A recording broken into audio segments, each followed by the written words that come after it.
Good morning. Welcome to Hobby Evolution, episode 472. Happy Wednesday. That was my first sip of coffee. For some reason, I am exhausted. Yesterday, I was pretty tired, probably because of all the shipping I did on was it Monday. Monday, all the packaging. Post office was closed Monday, so the actual shipping dropping off occurred on Tuesday, which the day at the post office is the last place you want to be the day after a holiday. Maybe the DMV, but not a fun place to be. Fortunately, I most of my stuff I could just drop in the blue boxes. I took some of the packages inside, and there wasn't as long of a line as I had thought there would be. Based on the traffic in the vicinity of the post office and the parking lot, it looked like it was going to be brutal, but it wasn't. Jenny, good morning to you. George, good evening to you. Super long day for George. Left the house at 9 a.m., just got back home at 10 p.m., but did get to visit 3 card shops. Awesome. George is on vacation. I will piece together the video tomorrow. No energy tonight. Awesome. Yes and no on the deals. Very cool. So I didn't really have anything to talk about until I kind of woke up this morning. Kind of slow. I don't know if it was like several dreams or just one long dream, but I had the weirdest dream. And 2 nights in a row, I've had dreams about not doing my homework. I haven't been in school in a long time. So I get these dreams. And I get them often where one of the common dreams is, and this may have occurred, this may be in my subconscious because my buddy's girlfriend is a calculus teacher, and we were talking about, she does some YouTube videos, and I should share her. She needs more subscribers, so let's try to help her out. My buddy Scott, where I stayed at Club 400, he lives a couple blocks away from Club 400. He is like one of the most anti-social media people out there, and he was. And I'm like, dude, he's a financial advisor. I'm like, dude, you gotta get out there. You gotta do social media. And he's like, I just don't want to. Okay, I'm gonna click on this and hopefully it doesn't. Okay, yeah. So let's bring up. So here's her channel, Calculus by Christy. Subscribe to this channel. So he's actually giving me like YouTube advice. Like he told me about the thumbnails and tags and descriptions and all that stuff. So I'm like, and so we're talking about that. And I'm like, I can't believe you're giving me advice on social media. And then we're talking about calculus, and I'm like, it gives me nightmares of college calculus and statistics. I love math, but I hate math. We have a love-hate relationship with math. And so I've had dreams the last 2 nights about not doing my homework, and I've had these probably since college where I'll have dreams where I enroll in a class, and because this actually happened where I got in over my head. I just tried to put too much on my plate, which is still common to this day, where I just put too much on my plate, and I had to drop out of the course, and you get like 2 or 3 weeks before there's no like penalty for dropping a course. And so I've had these dreams lately where I'm enrolled in this course, but I just don't go to class. And like I still expect to like try to pass. And like it's like, oh my God, I'm so behind. Am I even still enrolled in the class? So I've had those dreams. Last night I had weird dreams about not doing my homework. I had washing one of the previous vehicles I had. I was like, what do you call it? The word escapes. Detailing. I was detailing my old Ford Explorer. Just some weird dreams. Anyway, I don't know how I got off on that kick. Herman is with us. What's up, Herman? Let's see. I appreciate you all that put together the content. Thank you. I appreciate you that consume the content that we put out. I need to figure out how you all make such awesome videos. I'm still like, one of my plans for yesterday was to download a video editing software because when I start doing nostalgia breaks, I want to like add some bells and whistles to it, and I like don't know anything about video editing. So I'm going to try to learn that, but time is running out because I want to get these nostalgia breaks rolling. By the way, I did buy some packs. Bought some packs on eBay. I found a seller who had a whole bunch of non-sports packs, so I got a good deal. I think I bought 6 or 7 more. So I've got about a month's worth piled up so far. What's up, Zach? Good morning. By the way, another later today, 10 a.m. So in about 3 hours, I'll be going live again. But this is a special video, an interview with Don Caruso from Fujitsu. He's the head of sales operations at Fujitsu, and we're going to talk all kinds of scanner talk when it comes to baseball cards. How Fujitsu has kind of become the scanner within the hobby. Like a lot of the big guns, Burbank Cards uses scanners from Fujitsu, and there's other big name companies that Don's going to name drop on us that have begun using some of the Fujitsu scanners. So we're going to talk all types of scanners. I know you have questions, so we're going to open up at the end. We'll have a chat just like we do here. What's up, Ed? Good morning. So at the end of the interview, we can open it up to questions because I know some people have like technical questions. Some people have, the old damage. Does it damage cards? And I've like screamed from the rooftops over 10,000 card scanned, not a single one damaged. And the fact of the matter is, I'm more likely to knock. I've got piles of cards on my table. I'm more likely to knock a pile off and damage a card, or just pick it up and drop it. And I've done that. Like I've like just pulling a card out of a box. I'll drop it and it falls to the floor and it dings a corner. Like I've had that happen. Now, I'd say multiple times. It's happened more than twice in my selling days. Now that's out of 100,000 cards sold, but it's still like it happens. So that's going to be fun. Don and I we had a call yesterday, just kind of going over things, talked about our backgrounds. It was awesome. So I'm really looking forward to getting down to the nuts and bolts of Fujitsu scanners because it has been a game changer. And I told him my story, like how I bought the Fujitsu scanner, and like when I saw the video of it in action, like 30 minutes into doing this full time, I went to Amazon and bought one because it was just it looked like it would be a big help, and it's proven to be a huge help, bigger than I would have realized. And in fact, I showed off the ScanSnap SV600 last week. It came in the mail. I put that to work. I just did some testing on I think Thursday or Friday. I actually did my first uploads yesterday with it, and it actually works really slick. You can do like 5 at a time, but my desk is upstairs where I scan and enter cards. It's a smaller desk, so I don't have the room. So right now I'm just with the ScanSnap 600. I'm just doing 2 at a time. But still, it's a lot easier than taking photos with my phone, uploading them individually into file Image Shack, and then going into File Exchange. So don't drop my Sabonis or Twins Wave. Thank you, Jenny. I will not. Are you planning to show how you put from scan to computer to eBay, basically the entire process you're showing for? I won't be doing that today. I'll be doing the interview downstairs. So I won't be showing off the process. And the reason for that is I have a really like this computer down here is kind of crappy. The one upstairs is like, although it's been working, it's been running a little better than this one down here. The one upstairs is like 9 years old.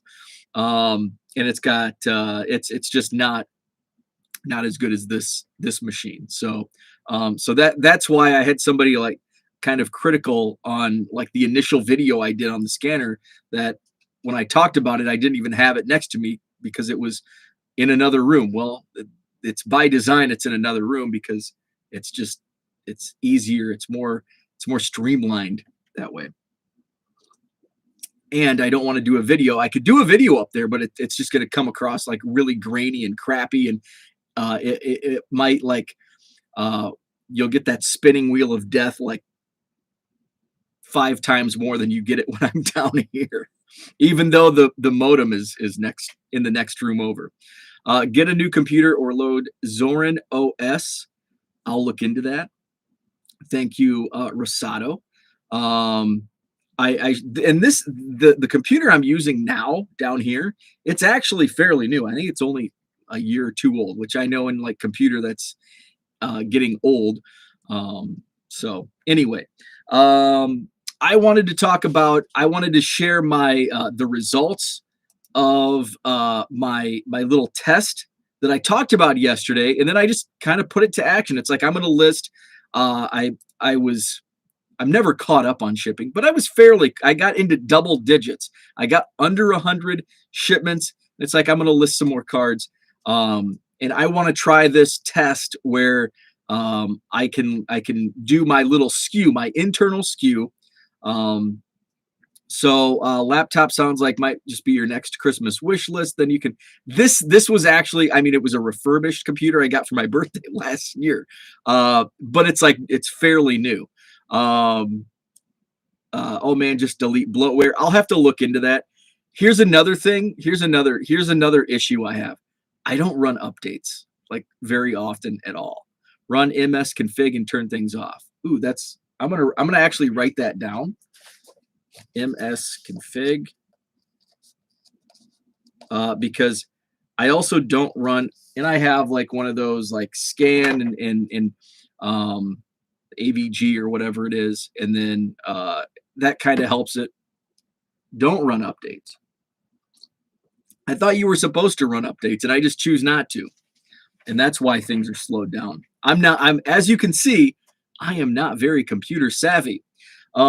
So yesterday I talked about, I spent, I think my total spend at the Saturday card show in Woodstock, Illinois was 40. I think my total spend was $41.50.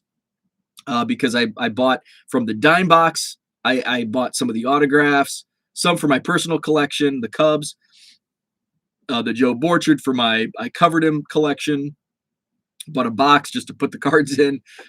So I spent $11.50 there, and then from Steve, the bargain box guy, I bought $30 in cards. So $41.50 in spend. Like, I want to track. And I actually, when I was talking to Steve, awesome dude, he also sets up at the Rockford show. And I told him this is something, I want to track like how much I made on this particular purchase at this show. I spent $30 on this bargain box and I made 120 or whatever, just to kind of show like this is, well, first for me to actually see the numbers, because a lot of times you go in, you buy a collection, you just start selling it, and it feels like you're making a lot of money. But then when you like start running the numbers and then taking off, the costs and the fees and all that, then it's like, I didn't make as much as I thought. So seeing the numbers in black and white is a helpful thing for everybody. Kind of like updates. They're necessary. So I thought updates were necessary. So what I did, so I kind of talked this out yesterday. It's something that's been in my mind, on how to track, how can I track, like, sometimes I know like slabs. I don't sell any slabs, but I know all of the SGC basketball slabs I bought from the National, from one dealer, and I spent X amount. So whatever I, sell, and I'm going to take a big loss. Hey, I talk about my wins. I'm going to talk about my losses. I stunk it up this summer because I speculated on basketball cards and lower tier rookies, thinking they're going to not explode, but they're going to rise significantly once the season starts and once we get into the season. Guess what? Didn't happen. In fact, it dropped. during the season. As we got closer to the season, July around the National is like the most down time in the basketball off season because you're a month out of the NBA Finals.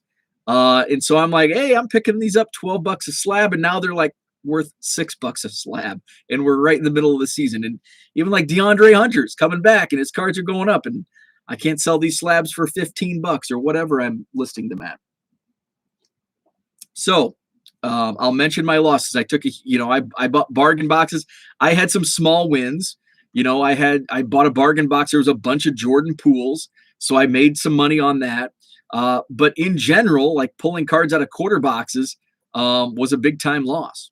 Rosado says sometimes you need to cut loss. Yeah, and sometimes don't sit on things. Sometimes it's like, okay, I'm going to sit on this because if you actually and there's kind of like you can't have too much emotion tied in. You can't have really any emotion tied into it.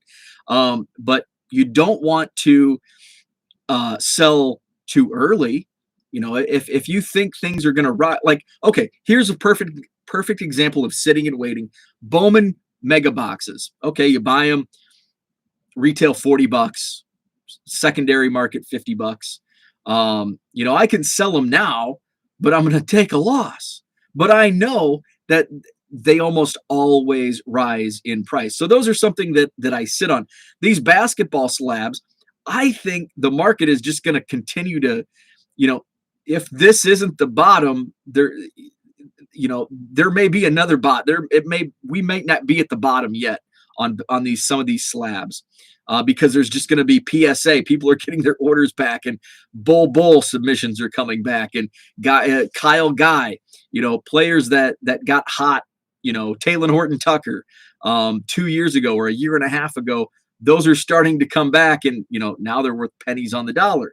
So I think the slab market is going to continue to tank because there's more and more, like, people are getting cards back they submitted over a year ago.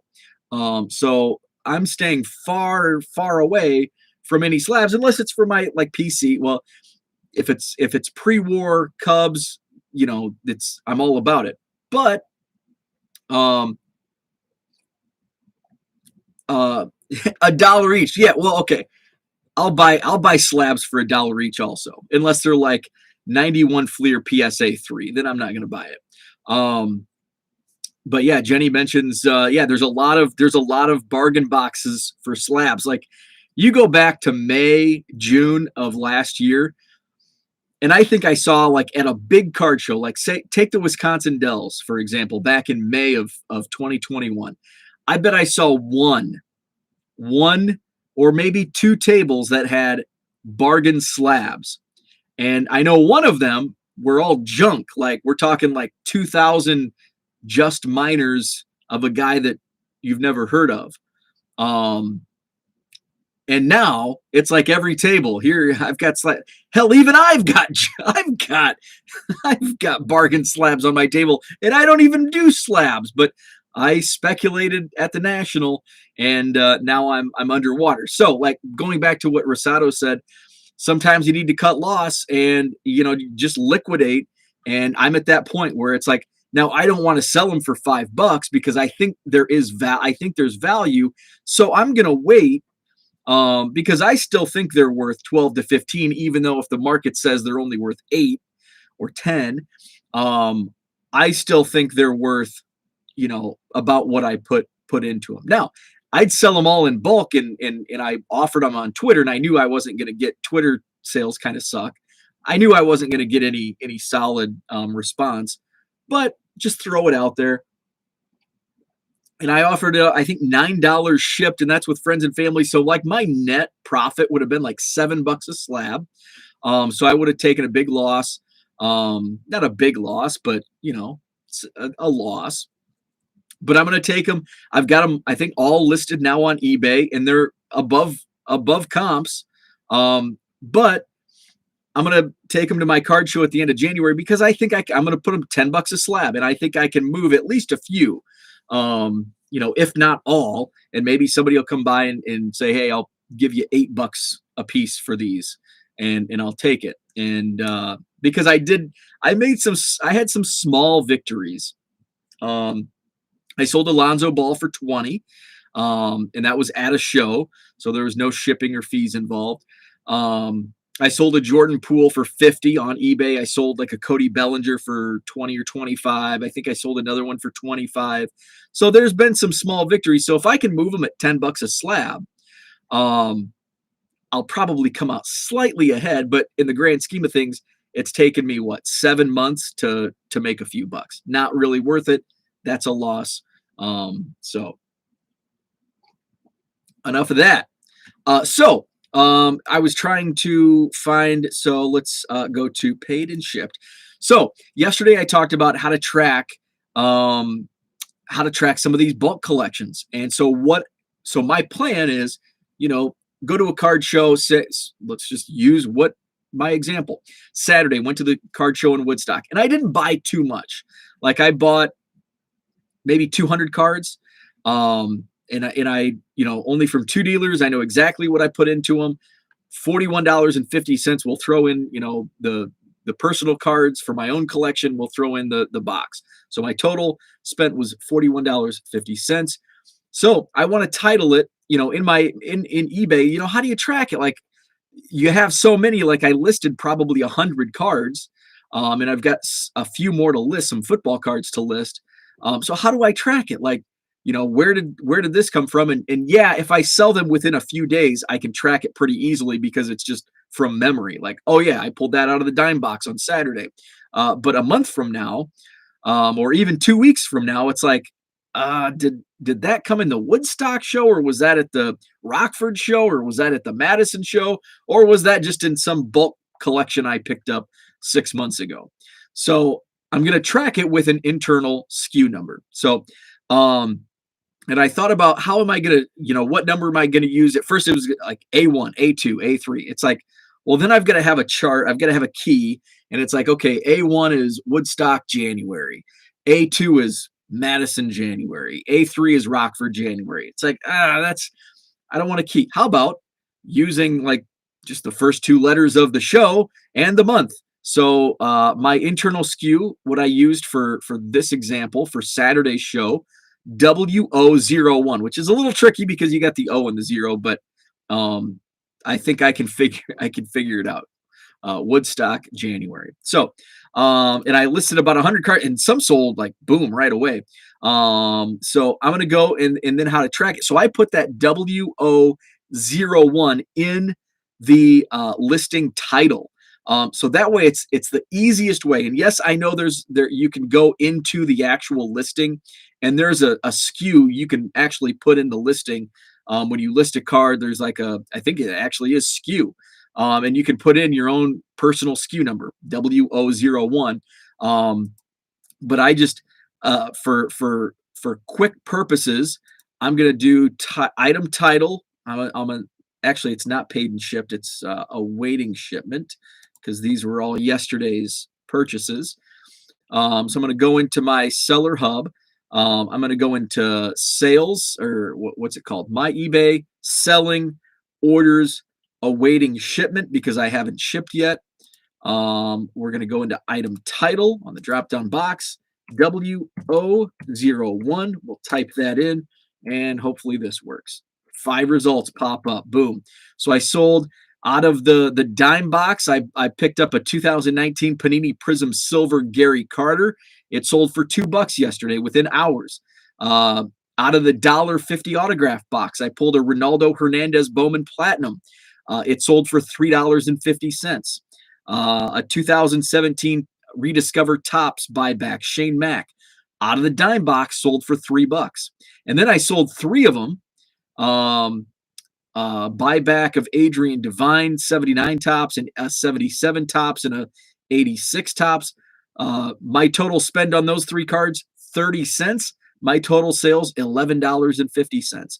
And then the first card that sold like within an hour was a 78 Topps buyback of Al Oliver. It sold for $5. I pulled it out of the dime box. So what's that? 5, 16.50, 19.50, 23, $25 in sales on those from my Woodstock, just in typing in, and that's within what, 12, 14, about 14 hours, 15 hours of listing, those cards have sold. So 20, what did I say? $23. And my total spend was $41.50. I still have maybe 50 cards still to list. I have all my football that I'll list today, some Prism Silvers that I think will move. Unfortunately, the Cowboy, unfortunately for my card sales, some of the Cowboys I picked up did not sell, but there's still some others that I did pick up. So that's what I'm doing. So let's see. I'm going to go back to Jenny's comments. I've never cared for graded cards. I have a few in the personal collection just because they were good deals for Twins, but not chasing. I'm the same way. I do gravitate towards slabs when it comes to my pre-war, and that's only for authentication purposes. I like because I'm cheap and I'm a quantity over quality guy in general. I like, and I like the looks, the aesthetics of a beat up tobacco card. As long as it's not like paper loss. But if it's just banged up, bad corners, creases, I'm okay with that. But I just want it authenticated. And like you, if I can get like I was sitting with a father son at the Wisconsin Dells August show, and just talking about just cards, and we're sitting and this is what's great about the hobby. You're just random people, just strangers. I was sitting down. I was actually just going through my pickups. I'd been on my feet all day, just taking a seat. And this father son came up, and they're like, "Hey, is anybody sitting here?" I'm like, "No, have a seat." So they opened up their stuff. We're going through. We start sharing. Oh, I picked this up. Talk about my Cubs collection. The son, and he was probably college age, and he's like, "Oh, I've got this Chris Bryant. You can have it for $20." And I'm like, "Oh, sweet." And it was, I don't know, it might have been a rookie. I can't remember, but it was $20 for a Chris Bryant sold. So I'm with you. If I get a good deal on a Cub slab, I'm all in. But anything else, I'm not into flipping slabs because I just don't have the, I don't have the background. I don't have the smarts to know what I'm flipping and to get into that game. And it's just something that I've stayed away from, and well, except for my basketball failure over the summer. Put an ad on Craigslist and Marketplace of slabs at your show. Someone may come specific. That's a good idea. I did put a Craigslist ad, but I that's a great idea for personal marketing of the card show with my bargain boxes in particular. I think I'm gonna take that advice and run with it, on especially on like the local Facebook Marketplace, with my bargain boxes. I like it. You're putting this in title. Is this going to confuse buyers, do you think? I don't think so. I think maybe some. Here's the thing: some people are just confused, and I know that came off didn't came off the way I wanted it to sound, but there's always going to be some type of confusion when it comes to listings within eBay. And I usually get questions every day. And I think, it's like, well, but it's my listing. So I completely understand 100% what it's all about, but I can get where somebody that's not, in my head would think that, but it's actually quite common. I was looking up, and I see it more often in vintage listings on eBay, when I'm looking for, and I think some of the I'm not going to name any of the thanks, Rosato, thanks for jumping on the chat today. I know some of the I'm not going to name names because I can't think in particular, but I know there are bigger eBay sellers out there that do the skew within the title, and sometimes it's as I actually saw one. What kind of perked my thought process of doing this was, I think just last week, fairly recently, I saw, like, I was looking up Cubs, and it was like a 1958 Topps Don Elston, and basically the eBay listing was 1958 Topps number 111 Don Elston Chicago Cubs, and then just ZYX123789, just this long skew number, and that's how they track their stuff. And that could also be for consignment. Like, they give a serial number to, John Johnson, and his serial number is ZYX123789. And then Jane Doe is ZYX789123. So, yeah, I've seen quite a few different sellers, and I think it's either consigners or, and I see it a lot with vintage, and it could just be because that's what I'm usually shopping for on eBay is vintage. I think some do these codes to know what box to find. Absolutely, and that's yes, that's another thing where some people list a box, and that's I actually when I started the 1 Million Cubs project, so going back to December 2017, January 2018, I have some boxes still, and they're actually behind me. There's probably only 3 or 4 of them that are listed like that, and there's a couple hundred. But I started doing A1, A2, A3, and I was going to catalog them within my spreadsheet, just to I wouldn't have to do any sorting. Like I can just say I get this 5,000 or 5 row box, and I can just go in and I can do the Excel spreadsheet, all of these cards, and then it's like then they're not sorted any particular form or fashion. Yes, I can go, and if I want an 89 Topps Les Lancaster, I can do the sort. Oh, he's in 17 different boxes. So I guess it would work. But I all of a sudden, very quickly, like within a month, the incoming cards, were too much to actually inventory my collection. So it's been something when people ask me when I get to 1 million, what do I do? Organize and sort. I'm kind of leaning against that, and just maybe I'll go through and I'll pull all the Sandbergs, all the Javis, all the Ty Griffins, Bryant, Santo, Banks, all of those, and then all of the Les Lancasters will just kind of hang out in their own boxes and will never be sorted. So we'll see. Maybe it's a retire. Maybe when I retire eventually, in what 40 years. Oh wait, no, I don't want to I don't want to retire at 80. Let's say 20 years. Oh man, that's makes me sound old. So yeah. I pulled an eBay 1 of 1 out of the trash today. Seriously, it was a 99 out of 99 Sapphire Cardinal that was in a stack to go in the trash. A stack to go in the trash? Oh my god, I'd be hanging out wherever that was like all day. Just put my hands underneath the trash can to collect all the cards that are going in. So that's what I wanted to talk about today. I really didn't have anything, and that kind of popped in my mind, and I actually put it to use yesterday. So I wanted to follow up, and somebody I think tweeted at me yesterday about that idea. So wanted to share that. It's a 2 for Wednesday. Because I will be going live in a couple hours, 10 a.m. Central.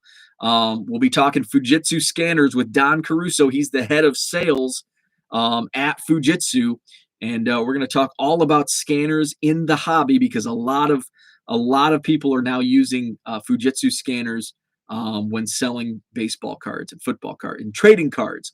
So we're going to talk all about that. We'll open it up at the end for Q&A. So time length to be announced.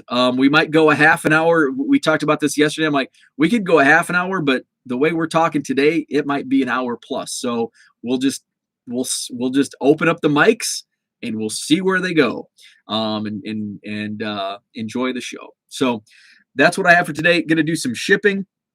I opened up 2 more of the Bowman Draft light boxes. I am freaking loving these boxes.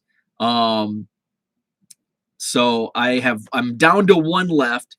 I think I opened 1 yesterday. What was I doing? For some reason I stepped away and I opened a box. Yes, it might have been yesterday morning. I don't know why. Maybe I was running updates on my computer. I don't know. But I opened 1 during the day, pulled a Jason Dominguez image variation. And then I opened a box last night, so I have 1 box left. I'm hoping to pull a Marcelo Meyer Ray Wave refractor. That's kind of what I'm down to. I've actually only pulled out of, you get what, I think 5 per box. Is it 5 Ray Waves per box? So out of 45, I've only pulled 1 cup, Ed Howard, and that was in yesterday's box. So that's the only Ray Wave. Jenny's excited to see the wave in person. Oh, they are so cool. And I'm sure I have. Yeah, here's actually, let's see if Jenny's card. I don't know if it's in this stack or not. I know it was a twin. Try to show off the one that you, nope, not in this pile, but this is what the Ray Waves look like, and I've tweeted them out. But they look super cool. This video doesn't do the card justice. They look awesome in photos, and they look even better in person. They really pop. These are this is my favorite addition to a trading card in a long time. Super, super cool. Love the look. And they sell really well. So if you have any of the boxes, Nick's got a bunch, and he's going to sell them. He wants to hold and sell some sealed, and I might be his buyer because I freaking love these. I pulled a bunch of eBay store goods out of the trash today if I were Bo. Yeah, that's awesome. So thanks for tuning in. I'm going to do some shipping. Come back to the channel 10 a.m. today Central Time, and we're going to talk Fujitsu scanners with Don Caruso. Tune in for that. Have a great Wednesday, and we'll see you in a couple hours.